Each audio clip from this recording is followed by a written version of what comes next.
be. Yeah, the Harry Potter universe, just the more we think about it, the less it makes sense. So maybe we shouldn't dwindle on this. Yeah, this is it. Yeah, no. In fact, I was just reading one of the comments, and this is literally so painful for me to read as someone who begs because Draco, this dumbass, can just get the basics down so he doesn't have to use his magic for everything like a fucking dumbass. Yeah. And even when he doesn't get the basics down, he puts a whole egg in. I know! And then just magics it into like God, something resembling a fucking cake. I'm glad we all have the same conclusions. It's just Draco is a shit. Yeah, Draco is He's just literally lucked his way through life, isn't he?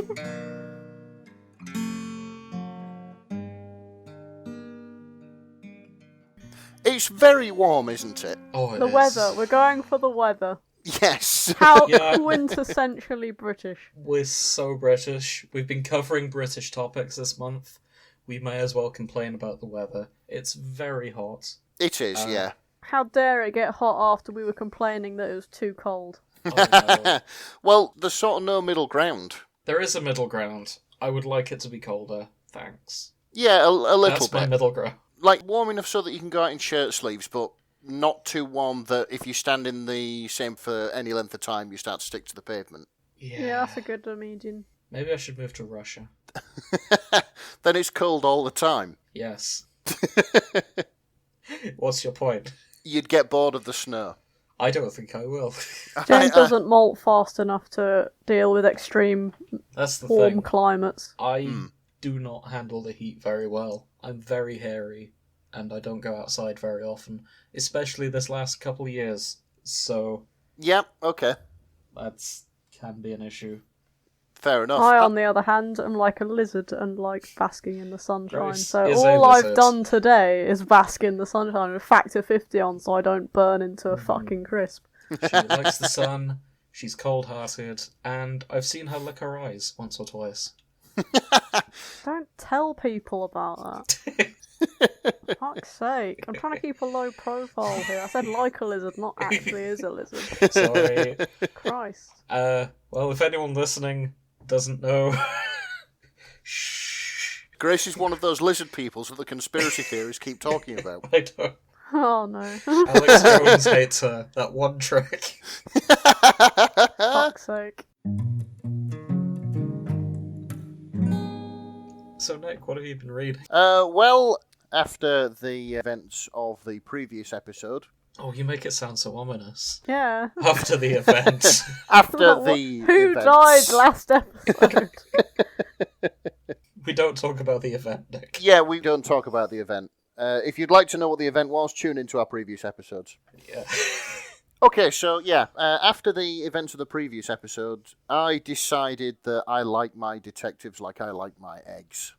Hard-boiled. So I went for a little fic called The Malteser Falcon by Toft. Oh. Ah. This is one of the film noir ones we found last time. Yes, it is. Yes, it is. I mean, I could just read the first paragraph and it sums up what I like about this fic perfectly. It's excellent. Do you need me to edit in some stuff post-footage? I probably will. Yeah, it would be nice if you had sort of some smooth jazz going on in the background, because I'm going to do my best, like, Herschel Biggs in L.A. Noire, that sort of thing. I'll see what I can do. I promise nothing. Excellent. I also like other detective genres, so maybe I'll put in some different music. We'll see how it goes. Brilliant. Yeah, so I'd love to hear that. Mix them up a little bit. Yeah, so if you want to do your reading voice of film noir, and I'll try and find the Hawaii Five-0 soundtrack and get a license for it. Sin City theme starts playing. Yeah, excellent. The name's Perkins. Oh god. Do it. Yeah, do it. Okay. So tell us about this fic, first off. Yeah, okay, the name's Perkins, Sue Perkins. I do cheating wives, embezzling secretaries, secret mistresses, and runaway daughters. I also solve cases, but that's more of a day job. Hey. On my office door it says Private Eye. It often also says Out for Lunch. My secretary is always criticizing my work ethic.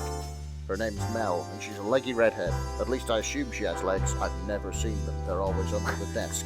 With a snappy response for every quip and a passion for shortbread bickies. I keep her supplied with the good stuff, and and she keeps her mouth shut about my cases because it's full of shortbread.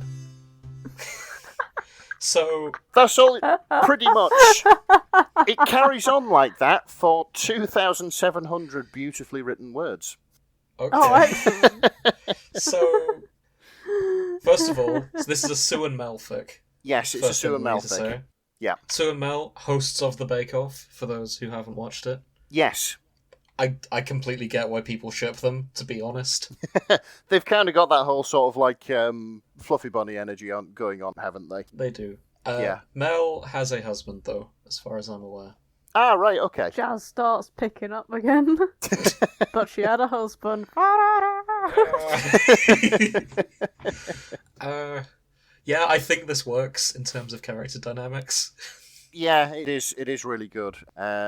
It turns out that Mary Berry is sort of like the Don of the baking empire in the particular Sin City that Mel and Sue find themselves inhabiting. Oh yeah, as in to the summary, in this town pie was money and Mary Berry's pies were the best. Yes, her name was Mary Berry, but they called her the Pastry Queen. Hang on. Oh, excellent. Yeah, Can everyone. I just do that one with my best detective voice? Yeah, you go for it. Her name was Mary Berry, but they called her the Pastry Queen. Oh, God. Thank you, Poirot. Anytime, mademoiselle. Excellent. And I apologise to the population of Belgium for that. Yeah, you Yes. should. I'd apologise to most of Europe, to be fair, just to be safe. You know what? Yeah, blanket. I apologise to every country because we're going to do accents and it's going to be a disaster. Yes, it is. I can barely do my own accent well. I know yours is like See, I'm supposed to sound like I'm from Yorkshire because I grew up in Hull, but the thing is, I don't sound like that when I talk. Yeah, that's it. Yours is like Hull/Cambridge via Oxford, I suppose. But you know, I've never been to Oxford. yeah. So what happens in this fic before we get distracted? Yes. So Mary Berry has come to see Sue to see if she'll take on a case. I say see if she'll take on a case. Mary Berry sort of knows what she wants and how to get it, and often those methods sound a little bit sort of ruthless in the true mobster fashion, as sort of portrayed by this line. Everyone in this town knew the stories. Over her long career, she crushed her many enemies into dust finer than ground almonds, sprinkled them onto cakes, and served them up to the city officials she had in her dainty apron pocket. I have a question. What is her business? What is she trying to get Her business? Thingy to do? No, not that business, but like, what has she hired Thingy to do? What's her suspicion? Ah, here we go. Her second in command is trying to kill her. Oh, is that going to be Paul Hollywood, do you think? Funny you should say that. Oh. I had a feeling, skimming ahead. Yeah. As you can see, the scene of the crime was also the heart of Barry's empire, the Hollywood Bakery. So, yeah, it's Paul Hollywood. He owns the bakery. He is the master baker of Hollywood Bakery. Oh. Do they call him a master baker in the show? Yeah, he's more of the bread guy. Yes. Yeah, but did they use the phrase master baker? I should hope not. I'm gonna have to go back and watch and find out. Yeah, absolutely.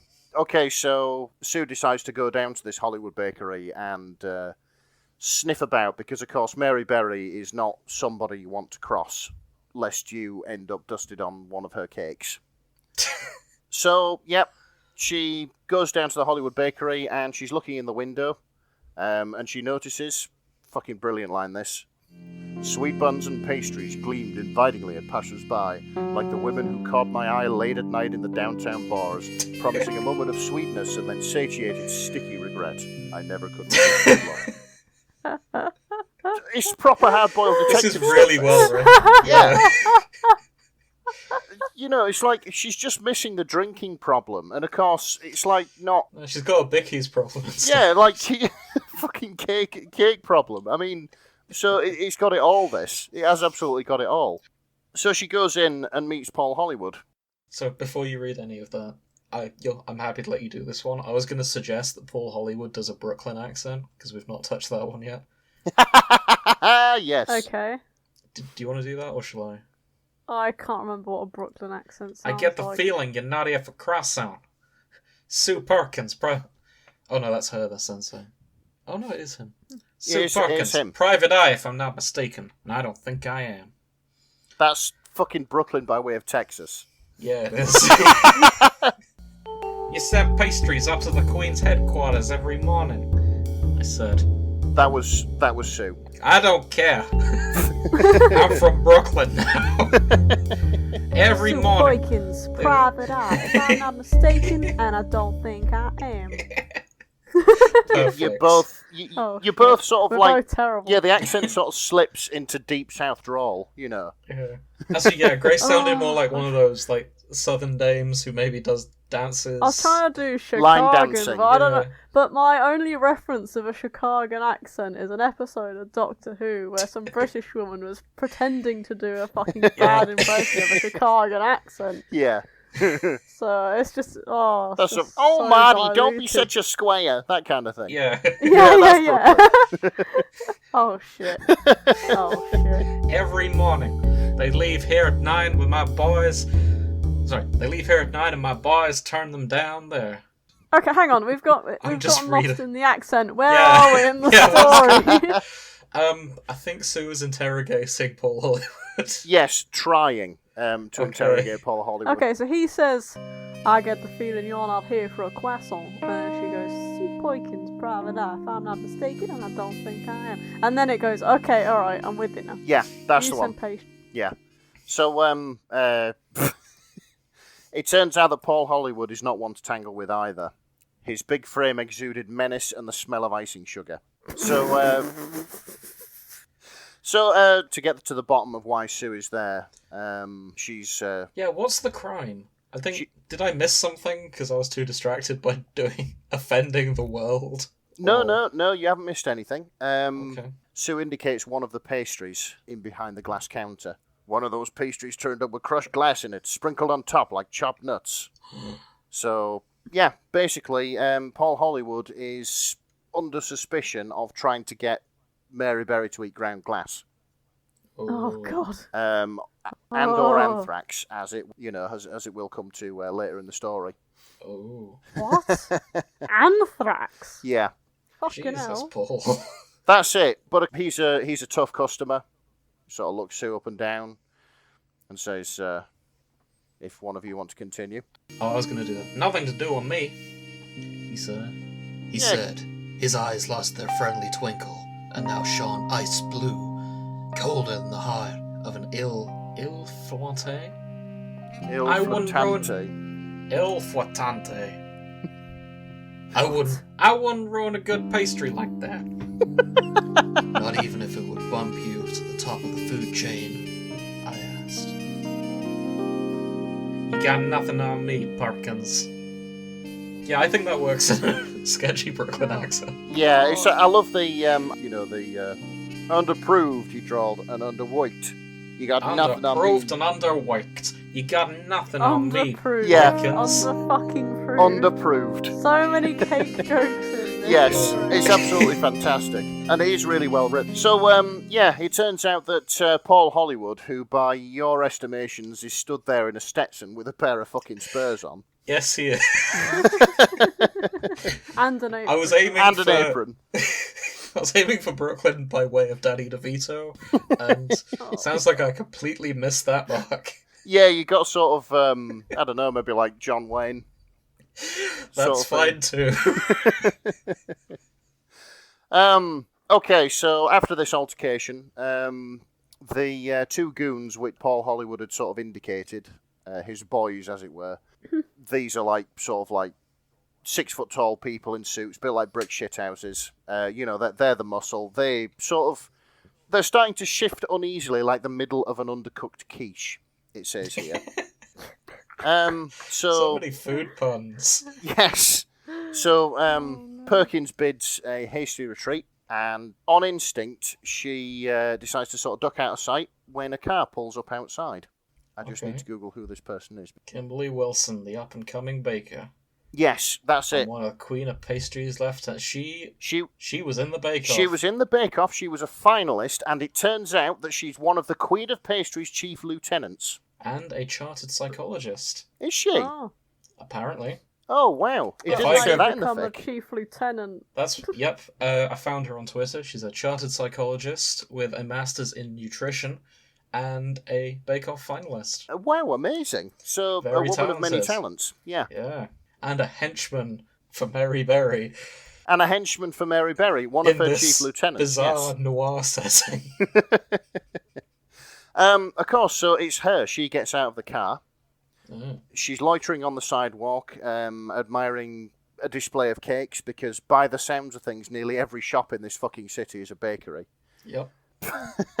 So after a little while, one of Paul Hollywood's goons sort of sidles up next to her, and a bag is passed. So I've just noticed we may have misread the setting of this. We've been going for like 30s gangster, 50s film noir, all that. Yeah.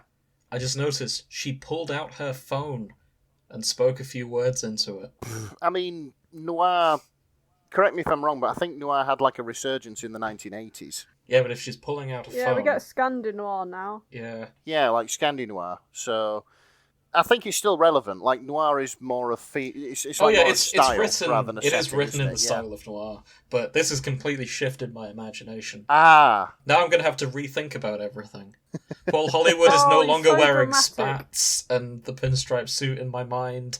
Now he's going to Oh, have... he can he's got a phone now. Okay. So get on with it. Sorry. it could be a very expensive car phone. Yeah. We'll get onto that later.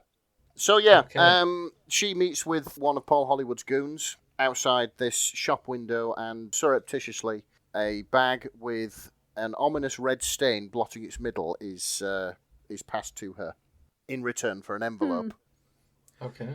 So she now has this bag of what we can assume to be something pastry related. Naturally. Yep. Fast forward to a few hours in the future. The car is outside Mary Berry's headquarters when Sue arrives.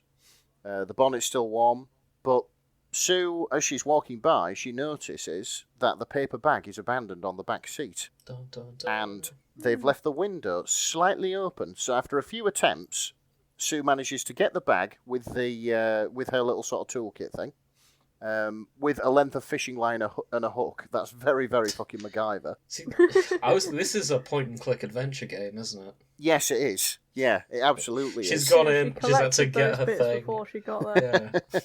It absolutely is. And this is where things sort of start to heat up. You know, it's like, I examined the red smear on the inside, then shook the bag over my palm, catching a sprinkling of suspicious white powder. I tasted it. Sugar. The red smear was either raspberry or cherry. What was Kimberly Wilson doing with one of Paul Hollywood's famous jam donuts? And why was she picking it up from a highly suspicious intermediary? Was she trying to frame her rival and take his place in the sun? Things were heating up, and the plot, like custard, was thickening.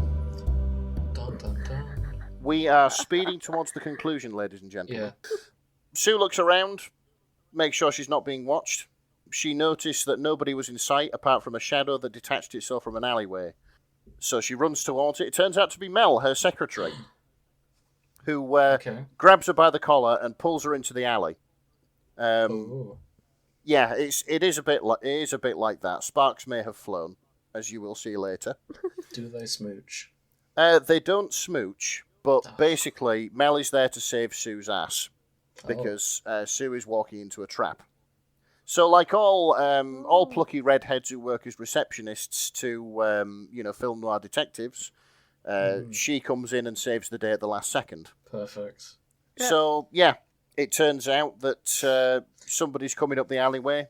They hear a sharp exclamation behind them, and they both get whacked on the head, knocking them unconscious. I just find it funny that they both managed to get bonked on the head at the same time. Yeah, I'm also that's it. enjoying the brief tsundere moment here of the I don't know you care. She starts blushing. She goes, I've missed the shortbread. Yeah. Yeah, it's got everything, this fic. It really has. And it's impressive that they managed to pack all this in to less than 2,700 words. So, anyway, they come to, and as is the way in these universes, they are tied to chairs. Of course. In Mary Berry's own office. Oh. With Kimberly Wilson stood beside them. Okay.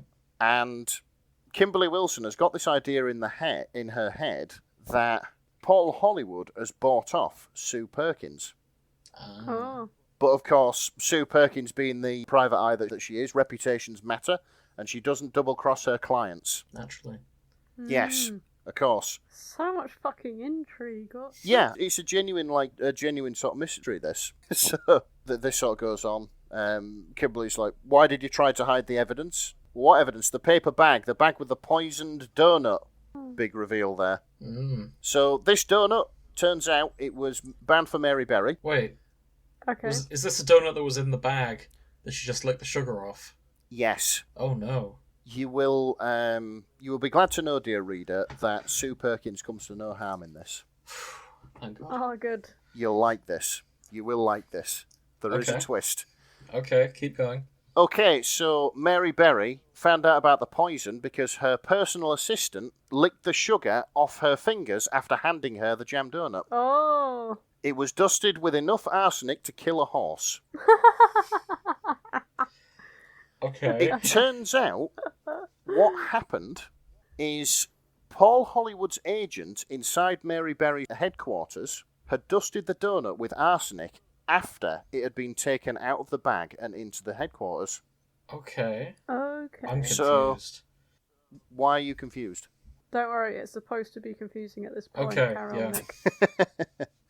Yes, so basically it comes out, of course Hollywood didn't buy Sue Perkins. She was investigating Kimberly, and they found that Kimberly's off the hook. It's not her MO, poisoning a donut.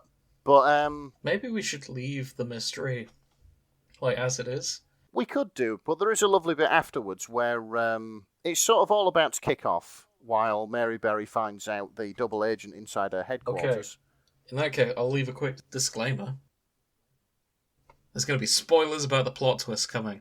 Yes. Skip ahead to the timestamp in the show notes if you want to skip those spoilers. Yes, there is. Cool. So yeah, now that they have proven that it's neither Mel nor Sue Perkins who's responsible for this, and that Mary Berry has a double agent that she needs to investigate in her headquarters, they're let go. And they decide to go to a nice little place in the mountains where they're going to hole up until it all blows over. Just you, me, and some shortbread and cryptic crosswords will pick up on the way. Do you have anyone you need to call? And there it is. That's pretty much the fic. The last line's quite nice. I'd like to say we drove into the sunset, but actually we were going the other way. Still, it's the sentiment that counts. It's riding off ahead. I'm very confused about what happened in those last few minutes. I don't understand why the poison didn't do anything. It did. It did to her... So it killed the secretary? Yes, it did to Mary Berry's and she PA. got all the arsenic. Okay. She licked her fingers after she'd handed the donut to Mary Berry, and of course, it started to work immediately, at which point Mary Berry thought, maybe I shouldn't be eating this. And Sue... Who dusted the donut? Paul did, I think. It wasn't Paul. Oh. And one of the plot points is, if you recall, Sue Perkins licked her fingers after she'd discovered the bag. So why isn't she dead? So, the donut wasn't supplied dusted with arsenic. It was only dusted with arsenic when it went into Mary Berry's headquarters. So it was Kim. Yeah.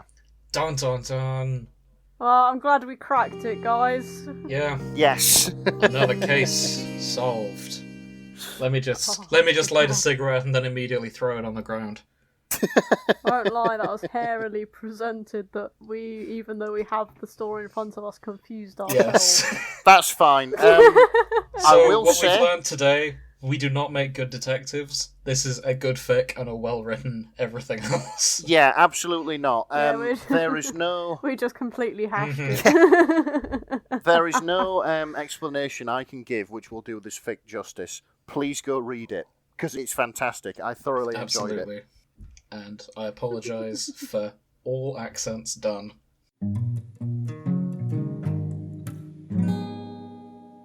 So, Grace, what have you been reading? This is Draco Malfoy and the Great British Baking Show, brackets baking, by Fairy Tales and Tea. Hey! Summary, a summary of this absolutely ridiculous piece of writing. Okay, this fic is about a Fictober thingy-mabob. And what else would any sane person do but write a Draco Malfoy entering the Great British Bake Off show competition? It took 3 mint Oreos, 1 piece of cake, 2 mugs of tea, and 2 cheese strings to finish this. It's poorly written, Wow. It's too long, it's barely proofread, and it's absolute nonsense. But I finished the prompt for the day, so I consider it a win. Winky face. Thank Nice. you, Fairy Tales and Tea. I like the summary. Yeah, that's... Our expectations are high now. Yeah, amazing. Excellent. So, everyone around Draco burst into action. So everyone's just like mixing things, there's whirring, there's ovens going off, and he's just stood there like a deer in the headlights. Yeah. Basically, 6 months earlier... So there's a flashback. Yeah. So, yeah, pause, freeze frame. I'm Draco Malfoy. How did I get into this situation? So, it all began with our couple, Harry Potter and Draco, Of course. just sitting down in their established relationship together to watch the Great British Baking Show. It had become a ritual of theirs to do it together in their free evenings. Sorry to interrupt, but What? I love that some couples are just shipped so much that it just becomes pre-established. Yeah, they didn't in even some sort fics. of... Yeah. It's like, oh yeah, Harry and Draco are dating. Obviously. And it's not just them, there's loads like that, and I love it. Yeah, it's nice. It's like, it just turns up, and from the language and writing that the author's using, it's like, oh yeah, they're in a committed relationship and have been Yeah, for some needless time to now. say, Harry and Voldemort Draco. who? Yeah, exactly. Right. Excellent. Okay, so over the last few evenings, Draco has been starting to go on about how he could make the stuff on the Great British Baking Show no problem. And Harry's just okay. sitting there like, nah, there's no way you could. You couldn't even boil water. No, and Draco digs his heels and he's like, I absolutely could. I didn't say I would actually bake for real. I just said, I could make those things. Being the posh, arrogant little twat that he is, And he's, so you'd cheat, yeah? And he's like, no, I wouldn't cheat. I'm just talking about using magic, which can't be cheating because it's a natural ability, and it's not my fault that the other contestants are muggles. And he tosses a bit of popcorn at Harry and snickers a little, and he's like, I don't think you could, not even with magic. Just saying. And it's like, I thought you're supposed to be supportive. You should be encouraging me. Yeah, they were also supposed to stop you from making an absolute ass of yourself on what's now an internationally loved television show, which would happen if you ever got chosen as a contestant, which you wouldn't. There's no way you'd even be selected to audition. Oh, wanna bet? And he leans over with a handshake, shake the hand possible. Oh dear. And he's like, nah, you're joking. And he's like, I'm not joking. And he pushes the hand at him more. Bet me I wouldn't make it onto the show and win. And win. Oh, right, yeah, fuck you, yeah. I bet that you won't win. And I'll even help you with audition tape. And so, Harry proceeds to help Draco with, using ovens and, various other bits of equipment. And just anything he needs to look like a muggle for this show. And it goes back to present day. He's just teaching him how ovens work, just so he can pretend that he's using one. And, a lot of this comes out as it goes along. Okay. So, present day pans back to Draco lobbing 2 whole eggs into his batter before realising he was supposed to break the fucking thing first. Because magic, you don't need to do shit, you just flick a wand and it's cooked for you. Yeah, Accio cake. Yeah, exactly. Yeah. So Noel comes over and he's like, mate, you put the shells in too? And he's just like, I don't know what happened. And he's trying to fish the eggs out with a spoon. And he's like, no worries, says Noel. I'm sure Paul likes a bit of roughage anyways. He's got that look about him, doesn't he? And so Noel just walks off with that. And Draco badly cracks some eggs in as the judges Prue and Paul come over. And Draco's just shitting himself slightly because now he has to prove to some actual cooking professionals that he can make a cake. And they're just like, okay, what the fuck's going on? So he's just trying to tell them about his cherry and chocolate cauldron cake he will be making, as Paul watches him try to unlodge a spoon from the beaters of a whisk. Because, he put all things into it. It's all getting jammed together. Needless to say, Paul looks unimpressed, and Prue just stays polite through it all, as she does. Yeah, I kind of love this image of like the supposedly like smooth, cool, calm, collected, sneering Draco being Just absolutely gonna put a whole egg in. Yeah, just being absolutely fucking useless at this. There is nothing cool, calm, and collected about Draco Malfoy. He's a fucking weasel. Well, yeah, but you know what I mean. He always It's came not... off kind of like he had his slicked back hair. Yeah, he was just smug, and then every single time he would get like pointed out as being a hypocrite, like the time with the hippogriff, and the time he got turned into a weasel, and like, every single time he gets his arse handed to him in some way, doesn't he? Yeah, that's true. And he completely loses his composure, and this is what's happening here. Very on brand. I like it.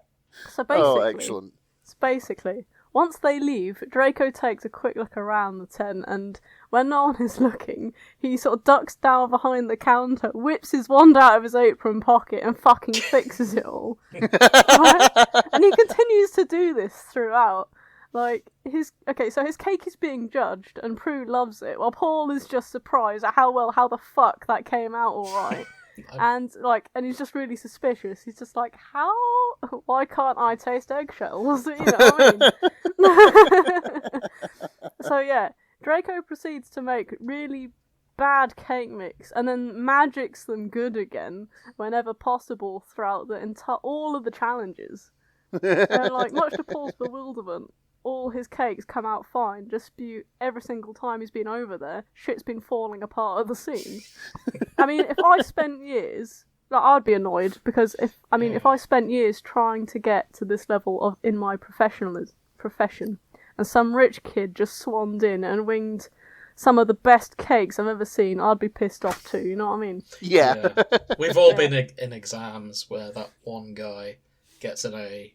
He's never studied. His parents are rich. Yeah, he acts like that's he exactly owns what everything. Draco is right now. That's who he is right now to Paul Hollywood, and yeah, what a turd! He's rubbing him up the wrong way. Anyway, finally, the last challenge goes by without much fuss. Upon judging Draco's cake, Paul viciously just cuts through the cake like he wants to stab the weasel. Sadly, he has to admit that it's a really good cake. And Draco wins Star Baker, ladies and gentlemen. Oh, of course he does. He wins the fucking bet. And then Paul goes over and begrudgingly gives him a very cold handshake and a well done, and just walks off. And it just ends with Draco swearing to keep fucking off Paul Hollywood with his amazing magic cake and struggling to use a mobile phone to ring Harry that he won the bet. The end. I'm kind of here for this. Yeah, that's yeah. Excellent. Yeah, I'm kind of here for this. I kind of like this image of this like sort of stare down going on between Paul Hollywood and Draco Malfoy. It's like, you shouldn't be out. This should not be good. How did you do this? See, here's what I'm thinking. I'm thinking, surely these aren't the only wizards who are aware of the British Bake Off, Oh, for right? sure. So there are going to be other wizards like, I know that cunt, he goes to my school, that's Draco Malfoy, he's magicking his cakes behind the counter, the dick. So You know what I mean? This is going to be like Ron and Hermione, who I believe are probably pretty fucking steaming that Harry's gone off with his worst enemy after all that he's fucking done throughout his school life. We'll be ringing up saying, no, it's magic, you must disqualify this guy. Yeah, then they've got to explain wizards are real to Paul Hollywood. Yeah, that's true. Yeah. His whole life, all his meals have been made to him by an elf. Yes. Because he's from a very traditional family. That's true. Like he doesn't know what the fuck he's doing. So, Not full in the disclosure. slightest. They don't teach home economics in Hogwarts, damn it. No, there's no need. No. They use magic or slavery. Yeah. I was fully expecting this to end with Paul Hollywood revealing that he is a wizard. Yeah, or Voldemort in disguise, one of the two. Like, he pulls up his completely sleeve, threw he's me. got the dark mark there. Yeah. He's like, I know what you're doing, Draco. I'm on to you. Like, just something like that would have been How good. do you think I've my just brain got- arises so well? I've just got this vision of like Paul Hollywood leading Draco away to like a darkened room and being like, "Look, I'm a wizard too. I know what you're doing. You better throw the Stop fucking it. final. Yeah, throw the final, or I'll have you expelled, or something like that. Yeah. Or I'll fucking obliterate you. Yeah. Other than that, I really liked this. Yeah, it was good. What did they bet in the end? Like, what did he win? There was no bet for Harry. I reckon Oh. he's just gonna get a blowjob out of it or something. God, I don't probably. know. Well, I yeah, don't fucking know. Sounds about right. maybe that's in the next chapter. I don't think there is going to be Chapter a two, next chapter. It was the a part of blowjob. a prompt.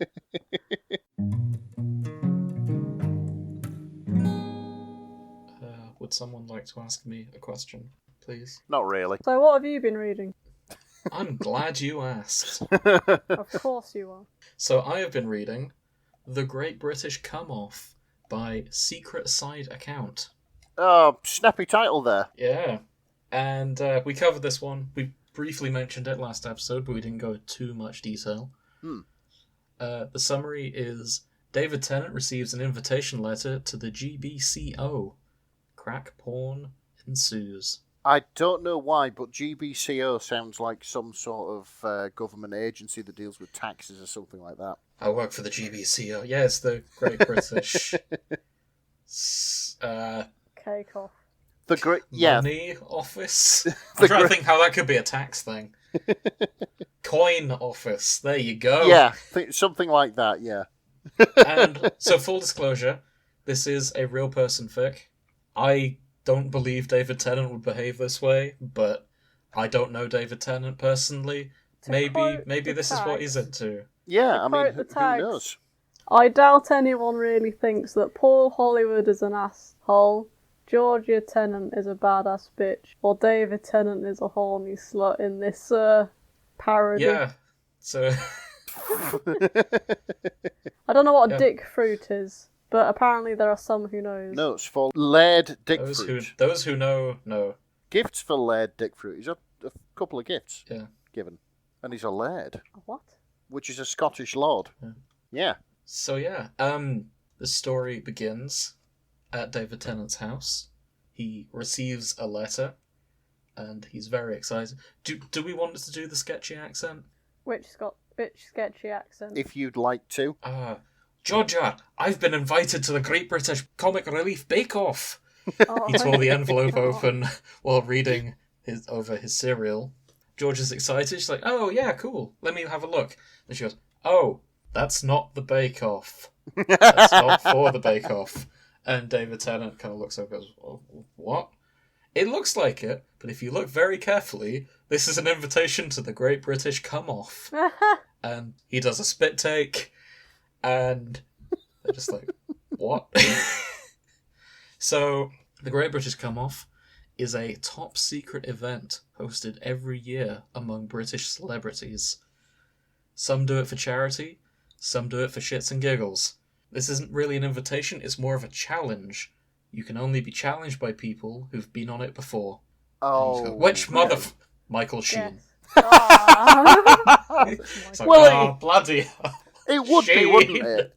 Of course, yep, it adds up. That completely adds up. But then she mentions... Who invited Michael Sheen? You'll find out, actually. I'll get Oh. to that later. So, it turns out Georgia is one of the co-founders of the Great British Cum Off. Dun, dun, Oh, dun. for fuck's sake. She is involved in organising this, and it's kind of her fault this is happening, but also Sheen's fault as well. So, the Cum Off happens at a burlesque bar. It's exactly like the Bake Off, but you have to work cum into the ingredients. Oh, that's... It's not for everyone, but... I mean, some people drink it straight. I'd rather it in a cake, not gonna lie. If you had to. Yeah, gun to your when you head. put it that way. If I had to, I'd rather it in a cake. Yeah, okay, fair enough. Like, gun to So- my head. David Yeah. Tennant is reluctant, but he's like, oh, okay. So Georgia holds over the same thing any married couple would do. Like, if you ever want to have sex with me again, you're going to take part in this. Oh my god. And she's just alright. like, go on. Oh, and it's for charity as She's well. probably sick of it because she's got 5 children with him. Oh, Or something yeah. ridiculous. So that sounds about right. she's just waiting until he gets this vasectomy, really, isn't it? Oh, that would be a great twist ending to this. By the way, I had a vasectomy all along. Oh. One last question. How did Michael get on there? He volunteered as our very first participant. Oh my god. Why do I have the feeling that Michael Sheen only volunteered because he wanted to drag David Tennant into it? That is my headcanon as well. Yes. To be honest. I could ruin David's day with this. Yeah, I'm going to ruin his Yeah, fucking dude. life, and yeah, this is... Yeah. So, Oh, man. we cut forward to 2 weeks later. They have gone to London. Mm-hmm. And There's George an is- audience. There's a fucking audience. Yes, a select audience of around 20 people Oh.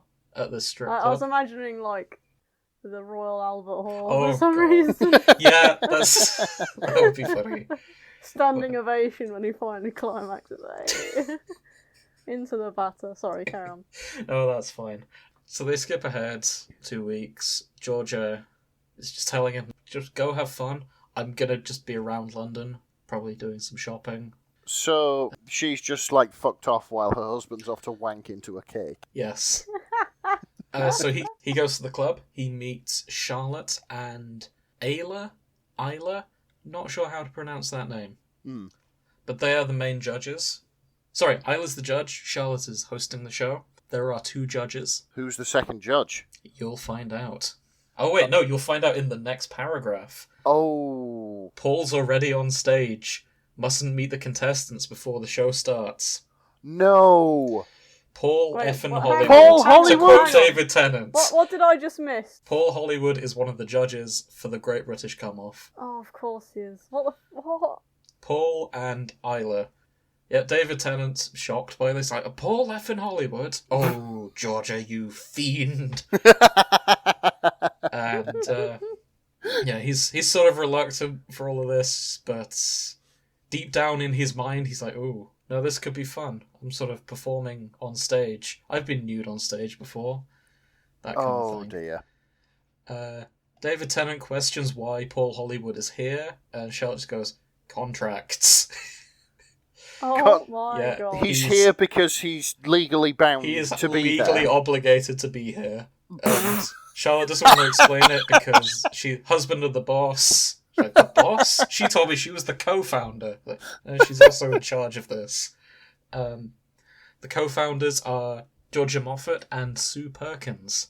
Fucking. Wow. And I don't know if they're actually friends in real life. If they are, that's interesting lore they've set up for this whole thing. Yes, it is. Isla mentions is a burlesque dancer.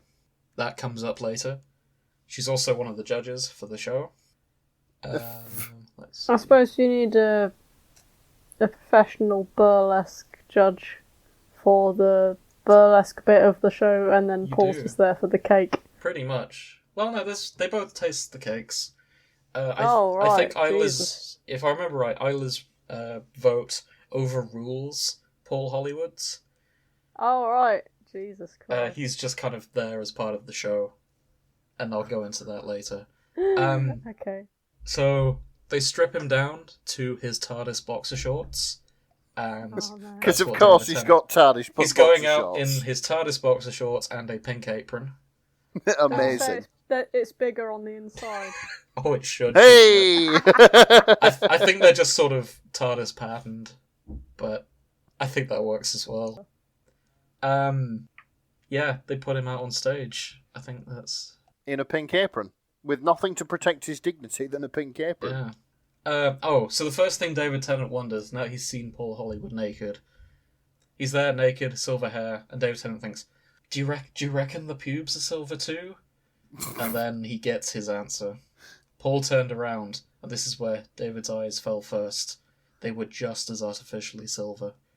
Oh He my stared god. a few moments too long at the intimidating thing that dangled from the silver loin forest, and shuddered and dragged his eyes only to meet Paul's. They were icy, and for want of a better word, hateful. After freezing under the stare for a few scary seconds, the realization of the audience behind Paul's back was almost soothing, as there was a sudden sensation of a warm, soft hand on his bum. He spun round. It was Isla's. "Come on, sugar. Time to show you to your station." I have never, ever, ever, ever heard it called a loin forest before. I know. That's a good one. Can we put that on our lighthouse? Yes. Yeah. Lighthouse of descriptions. good dick euphemisms. Yes. I mean, it's pube euphemisms, but it works as well. Loin So- forest. The loin just forest. Euphemisms. Yeah, it's a good euphemism. So the show starts. Charlotte announces, "Good evening, esteemed members of the audience. Tell me, are you thirsty tonight?" Woo! Cheering. Are you ready for some perky ass? Louder cheering. Woo! How about some good old man meat? Whatever that means to you. Woo! And last but obviously not least, how about some cum? The tiny audience exploded. As soon as it calmed down, Charlotte went on to explain the rules. So, Oh. yeah, Oh, it's just like the Bake Off. There's David Tennant has to bake No, it's not. with a few caveats that I'm about to go into. Shut up. a few caveats you don't fucking say. Paul and Isla are going to judge whatever he creates and rate it on a scale from 1, which is an edible, to 10, which is a Michelin star. And if he wants to earn extra money for his charity, which is an inclusive women's space here in London that offers self-defense training, therapy, and support for traumatized and disadvantaged women, if he eats it himself, he will also get bonus money for them. Oh, what So David Tennant has half an hour to bake and add a little extra to the recipe. First up, he has to make a tiramisu. Oh. And this is where David Tennant learns, oh shit, I have to bake, don't I? Shit. So he goes, I'm not technically baking, am I? But no. But you're going to have to whip up a batter anyway, eh? Oh. David cringes. So, I'm going to skip over some chunk. This is very sexily written. There is a whole striptease scene. So, to help David Tennant sort of produce the goods, shall we say. Oh, so Ayla's a fluffer. Yeah, Ayla is a flip. They're not allowed to touch. That's the thing. Right, okay. She is in a glass cabinet, essentially. She's doing a whole stripping thing. David Tennant is watching, going, ooh, nice. So this is where it gets interesting. Paul is not allowed to touch himself. Paul isn't. Yeah. There's a lot more going on to this that meets the eye, isn't there? Yeah, so as David Tennant's doing his thing, trying to make his ingredients, he notices that Paul has been he starts touching himself as well. And that's when Charlotte goes, Paul, in a cold voice like ice. The room fell silent in an instant. Paul stopped wanking and turned around, very obviously angry but also ashamed. He looked like he knew what was about to come, and it wasn't him, in brackets. Oh. What was I saying about touching yourself? She turned aside to David, and the audience momentarily explained. As the male judge, he isn't allowed to touch himself throughout the show, and if he does, it has serious consequences. So that's when she takes out the short black horse whip from her waist that David hadn't noticed. Oh my god. And bends Paul over. Ass. Now, she commanded. And yeah, Paul Hollywood gets spanked for touching himself. Oh. My god. Do it again and you know what happens next. Paul chunted? I don't know what chuntering is. I probably should have looked that up. It's But like he sort of nods begrudgingly, like, yes, I won't do it again. chuntering is like when you sort of mutter under your breath, that kind of thing, you know. I see. Okay. Talk about contracts, eh? Jesus Christ. Yeah, this fic sort of treats Paul as like this weird gimp stroke goblin creature. What? And it's a very strange situation. He's like a coerced sub, isn't he? Yeah, he is. He doesn't want to be a sub, but he's just sort of That's exactly it. here. So Contractually obliged. exactly. God. So Isla finishes the stripping, and David finishes his tiramisu. Congrats on finishing the first challenge. David, this looks appetizing. Oh, it looks so appetizing. Doesn't it, Paul? And then Paul gives a glare of contempt. This has one of... Oh, Paul. So this has some of the best writing in this scene. So Paul gives a glare of contempt. He goes, "It looks alright, yeah. Would look 1,000 times better if I knew I didn't have to guzzle another man's cum in a minute." And someone from the audience goes, "People will give a leg to guzzle that man's cum." And then the audience cheers. So I was like, not wrong. So, do you two want to get to it? Ladies first, Paul sneered. Then she goes, "With pleasure." She eats some of the tiramisu. Absolutely, this is a perfect tiramisu. Oh fuck, this is so good. And Paul, it's your turn.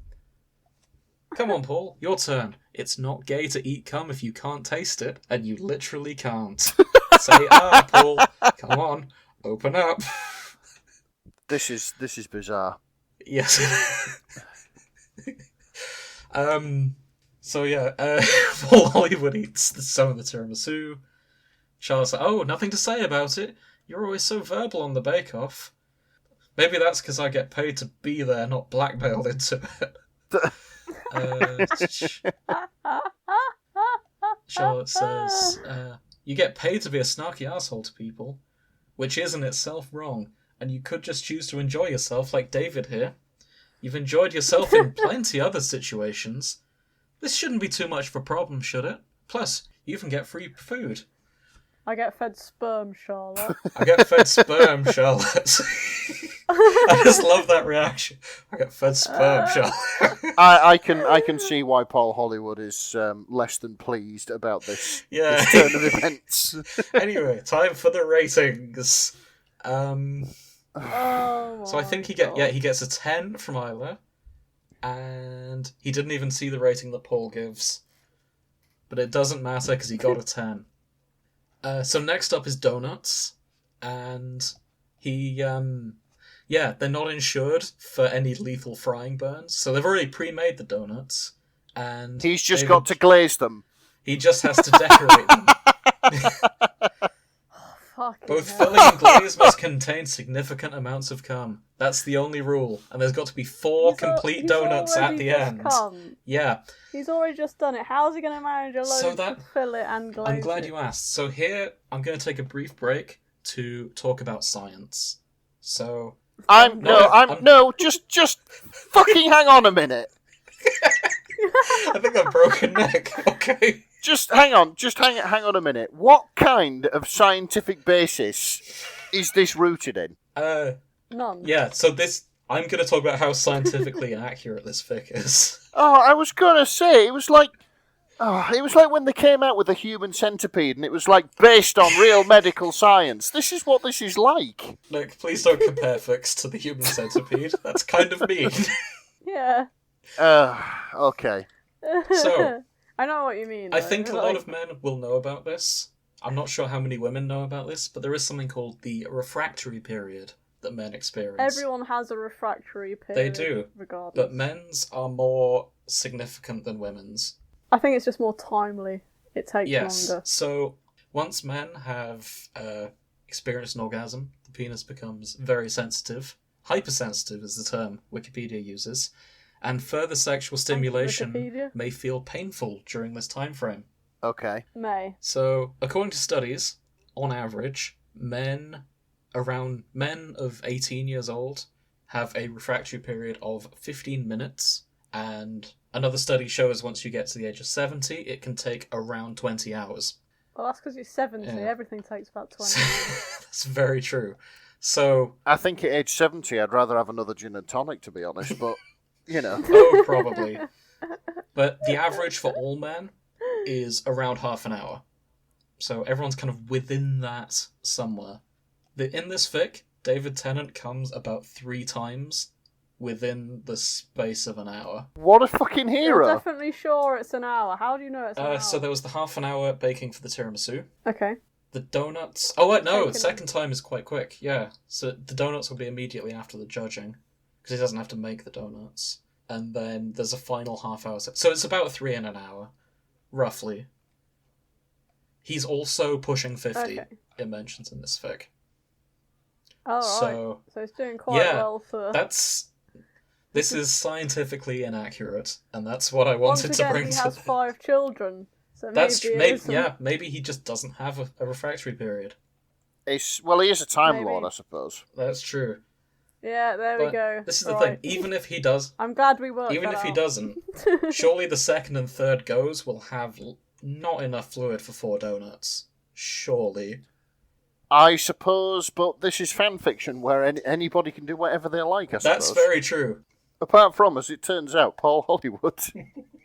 He's having a really bad time in this fic. Yeah, he is. I kind of feel quite sorry for him. You should, because he gets caught touching himself again later on. Oh, no. Oh, Paul. And Paul. Charlotte brings doing? out the whip, and he gets no. whipped on the penis, and Ooh. then she puts him in a cock cage. Well, he's not going to have to worry about wanking himself off anymore. No. He's not going to want to. No, he is not. I can imagine that they're quite painful. They've always looked it to me. Yeah. I do not know, though. Why am I under the impression that Paul in this is just into this shit? That's why they can get away with it. Because it just seems too... Like he's sort of pretending he hates Could it. be. I don't know. I'm just hoping that it's consensual Yeah, I'm not to sure. an extent. I was I'm not going sure. to It's say, dubious. how bad do the ramifications of the legal contract have to be Yeah. I know, right?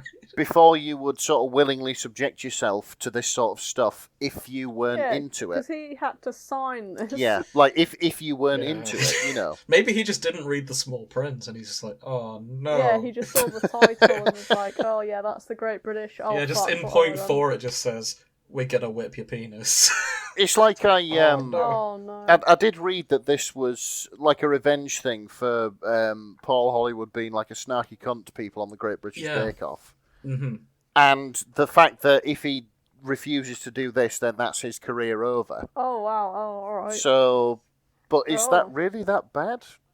Couldn't he just use... I didn't think he was that bad on the Yeah. Bake Off. I knew he was Maybe like, a he bit was cold, mean to but I people thought that behind was the his scenes. character. That was Yeah, the I impression I was- got in this. Oh, I was going to say, maybe. like, maybe can't he use his presumably many thousands of pounds to open up a nice bakery in a nice little Yeah. Just retire somewhere. Suffolk village somewhere and do bread I think and you're stuff? right. He definitely has options, which is why I think this could count as consensual. Yeah, I suppose so. Out of all the things he could do, he's here doing this. Regardless, I think we've read into this a lot more than the author expected us to. Do you know what this felt like? Oh yeah. Oh, I'm not done yet. Oh. What do you mean, what this felt like? We're not finished, though I do realise I have gone very much over time. So, finds out David Tennant's secret. He ate a lot of pineapple. Oh. Oh, Yeah. oh That's supposed to... involved. Yeah, okay. Yeah, and that's why it works Okay. well. That's why he's doing well in this contest, and yeah, Because it tastes sweet. because it tastes of pineapple and can be mixed into more things. Oh my god. Amazing. Final challenge was cream. The upside down cake, yeah. Final challenge is cream puffs, but there's a catch. You don't get any cream. Oh no. Of course you don't. You have to make it yourself. You have to use... Yeah, exactly. I think we know how this works. Exactly. Now, Yeah. So, yeah, I'll skip to the end. Yeah, Isla does more strip teasing to encourage David, and he does well. I think he gets a 10. He makes some cream puffs. He makes enough cream to make some cream puffs, and yeah, he wins, gets a 10. Yeah, once the show is over, he realizes he has feelings for Isla, who has given him a 10 out of 10, and then she leaves, and he tries to follow her so he can go talk to her after the show. He had to find her. He didn't care for anything or anyone else. All he knew is the night wasn't over yet. Is Isla by any chance... This is chapter 1 of 2. This hasn't been finished yet. And who knows if they're going to write a second chapter. I hope they do, because I like closure. Yeah, it was... Do you know what this felt like? Mm-hmm. This felt like coming down the slipway onto a motorway at 70 mile an hour, and then your throttle jamming open. Yeah, there's kind of whiplash that isn't finished. I'm assuming David Tennant and Isla are going to have sex, regardless of the fact he's just nutted 4-5 times at this times. point. This is the thing. It just felt like you were being taken by the scruff of your neck and dragged towards this conclusion, and it just gets like faster and faster and more turned up to 11, if you know what I mean. It felt like that. It was just bizarre. Yeah, no, I completely agree. Yeah, in like a good way. It's just like, mad props to fucking Secret Side account. That was a lesson. I thoroughly enjoyed reading this. It was surreal and strange, and I loved it. A lesson in acceleration. I have a question. Escalation. What's your question? Is Paul still in his cage? I don't think they let him out. I think they do. I think there was something in the last paragraph which said so. Oh, I see. I had a quick skim. See, the last thing I saw was that that she gave like his key away to someone or something. Oh. Or the he needs that key, guys. Okay, in that case, I would like... So, Secret Side account, if that is your real name. I want a sequel to this about Paul Hollywood trying to get out of a cock cage. Paul Hollywood is now going to the late night fabricators to get somebody with an angle grinder to cut his chastity belt off. Yes, that's what I want to. I was thinking that, or maybe it could be in the style of Saw. Oh, come on! Paul. But what I find interesting is that... How am I going to watch the Bake Off? Well, yeah, there is that. I'm never going to look at profiterole or anything like that the same way again. Or let alone tiramisu. Yeah, that's it. That eclair in the fridge that I had for later. Fucking ruined. That can stay in the fridge. So what I was thinking was strange is that Paul Hollywood, he's like Marmite, isn't he? Like, people are either really attracted to him, or they treat him as this gimp/goblin creature that is sort of whipped. In the and said, fanfic world. Like, no. Yeah, in the fanfic world. In the fanfic world, yeah, he's either sort of treated as this, like, sort of steel-eyed hunk. Yeah, you love him Silver or you fox. hate him. Yeah, that's it.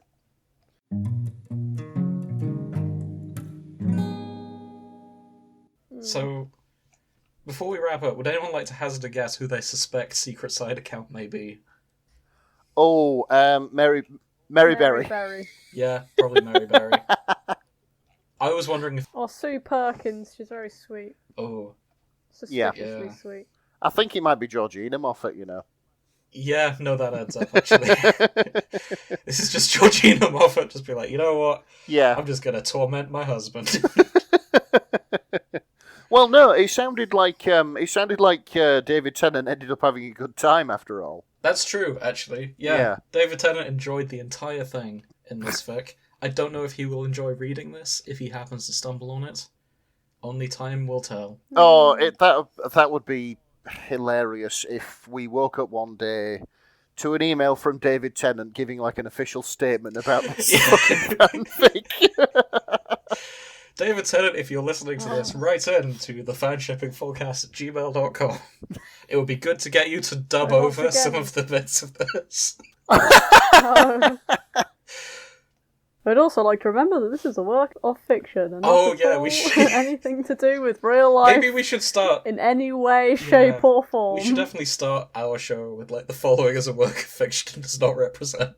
Like, It's the in classic, fact, in case anyone was wondering. in fact, I have a feeling that Michael Sheen might find this and then pester David Tennant to come back to go on. I it. hope so. Oh, But excellent. I do think that's all we have time for. Oh yeah, Sorry for overrunning with that. There was a lot to talk about. yeah. And I overestimated that. I fully understand. Thank you. And join us next time when I don't know what we'll be discussing.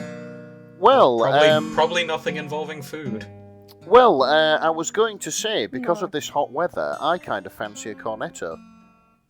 Oh, I see. You want to talk about the Cornetto trilogy? I thought you could maybe leave that hanging. Oh yeah. Sorry. I saved that up for 2 weeks. My bad. I thought we could leave that hanging and be like, I think it's funnier if I just say it. To be for fuck's sake. well. either Wasted, way, I am. we'll be Fucking either way, wasted we'll be on the back show. with a new topic next time. Good night.